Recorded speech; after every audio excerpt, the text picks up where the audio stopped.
Air hostess pilot కావాలి అన్నదే మీ కల అయితే ఏరో ఫాల్కన్స్ ఏవియేషన్ అకాడమీ అడ్మిషన్స్ కోసం డిస్ప్లేలో కనిపిస్తున్న నంబర్స్ కి కాంటాక్ట్ చేయండి. సో బిగ్ బాస్లో సెకండ్ ఛాన్స్ కూడా ఉంటుంది చాలా మందికి. సో ఫస్ట్ వీక్స్ వెళ్ళిన వాళ్ళకి సెకండ్ ఛాన్స్ కూడా ఉంటుంది. మరి ఆ ఛాన్స్లో స్ట్రెస్ని తీసుకోవచ్చు అనే ఉద్దేశం ఏమన్నా? Most likely not. మేము అట్లాగే అనుకున్నాం. మా సీజన్లో అసలు నేను బయటకు వచ్చినప్పుడు అయితే బ్రింగ్ బ్యాక్ భాష అని చెప్పి పెద్ద హ్యాష్ ట్యాగ్ అయితే పెద్ద ట్రోల్ అయింది, చాలా రోజులు అయింది. మీరు వస్తారు అనుకున్నా కానీ మధ్యలో ఏదో చిన్నగా గెస్ట్ అపీరెన్స్ ఇచ్చి వచ్చాము, అదేదో జడ్జి లాగా వెళ్ళేసి. కానీ నాకు తెలిసి మోస్ట్ లైక్లీ ఉండకపోవచ్చు. ఒకవేళ బిగ్ బాస్ తీసుకుందాం అనుకున్నా కూడా ఆ రేంజ్లో గట్టిగా అసలు ఇంపాక్ట్ క్రియేట్ చేసిన వాళ్ళని ఏమన్నా ఆలోచిస్తారేమో తప్ప. అప్పుడు అనుకున్నాం కొంతమంది మేబీ మణికంఠనో లేకపోతే సోనియానో వాళ్ళు కొంచెం గట్టిగా ఇది చేస్తారు కాబట్టి వాళ్ళు ఏమైనా తీసుకునే అవకాశం ఉంది అని చెప్పి. బట్ నాకు తెలిసి బిగ్ బాస్ అటువంటివి ఏమీ చేయలేదు. మళ్ళీ పిలువరంటారా? ఆదిత్య ఓమని పిలుస్తారని కొన్నాడు అనుకున్నారు, ఇలా బేబక్ అని పిలుస్తారని కూడా అనుకున్నారు. మీరు అన్నట్టు ఫస్ట్ వీక్లో ఎలిమినేట్ అయిపోయింది కదా అని. కానీ ఏం జరగలేదు. మేబీ ఒక 2 సీజన్ల తర్వాత పిలుస్తారేమో, మన టేస్టీ తేజ్ అనే వాళ్ళని పిలిచినట్టు. ఓకే, అలా అంటారా? అంటే ఇంతకుముందు జరిగాయా నాకు గుర్తులేదు. ఇప్పుడు ఆల్రెడీ వచ్చిన సీజన్లో మళ్ళీ వచ్చారా? టేస్టీ తేజ వచ్చాడు కదా. ఓకే, అంటే అప్పుడు నేను మా మమ్మీని పిలుచుకోలేకపోయాను, సో ఇప్పుడు నాకు ఆ అవకాశం వచ్చింది అని కూడా చెప్పడం జరిగింది. సో ఓకే, టేస్టీ తేజ ఆ సీజన్లోనే 2 సార్లు వచ్చాడా? అసలు మామూలుగా లేడు. అదే కదా. ఓకే, స్ట్రెస్టీ బిగ్ బాస్కి వెళ్తుంది అని మీకు వెళ్ళే వరకు ఏమన్నా తెలుసా, లేకపోతే వెళ్ళిన తర్వాత తెలుసా?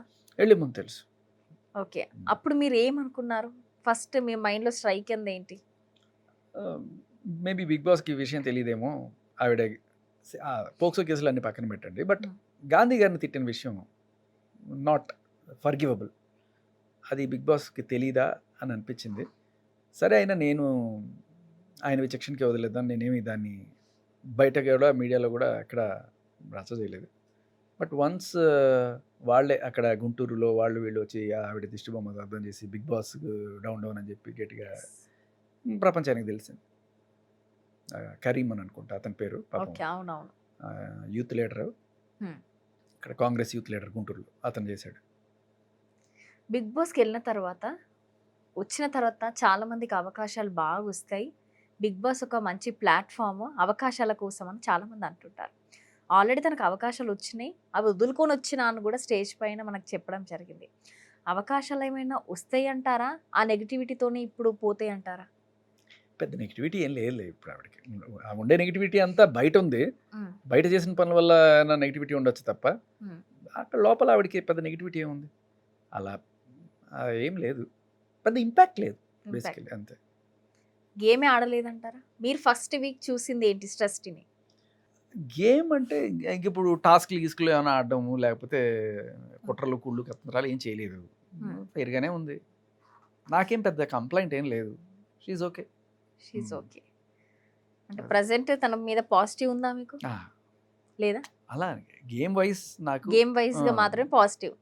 సో మిగతా పరంగా చూసుకుంటే అదే నాకు 2 విషయాలు గట్టిగా తెలుసు కాబట్టి నాకు, అంటే ఒకటి గాంధీ గారిని తిట్టిన విషయం కావచ్చు, లేకపోతే ఈ కేసులు కావచ్చు, చాలా క్లియర్ కట్గా కనబడుతున్నది. నాకు కనబడేది మరి అందరికీ కనబడట్లేదేమో, బట్ అది రాంగ్.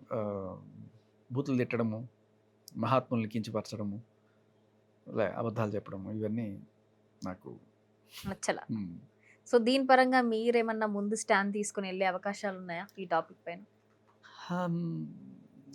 మనం చెప్పాల్సింది చెప్పాం, ఇంక వెళ్ళి ఇంకా ఎక్కడ ధర్నాలు చేస్తాం దీని గురించి. ఆల్రెడీ పాపం వాళ్ళు నేను సోలోగా అండి, వాళ్ళు పెద్ద పెద్ద బ్యాచే అక్కడ వచ్చి చేసినా కూడా కనీసం ఒక కదలకలేదు ఇక్కడ. మేబీ చూడాలి మనం ఇప్పుడు ఈ ఇంటర్వ్యూ ద్వారా అయినా సరే మన కాంగ్రెస్ నేతలు ఎవరన్నా చూసి గాంధీ గారిని స్పందించాలి, ఆ ఎఫ్ఐఆర్ ఏమైంది దాని సంగతి ఏంటి అనేది కొంచెం. ఓకే, సో ఫస్ట్ వీక్ అయిపోయింది, స్ట్రెస్ గురించి మాట్లాడుకున్నాం అయిపోయింది కూడా. సో తన పరంగా చూసుకుంటే గేమ్ ఫస్ట్ వీక్లో చాలా ఫేర్గా ఆడింది, కొంచెం పాజిటివ్గానైతే మీకు అనిపించింది.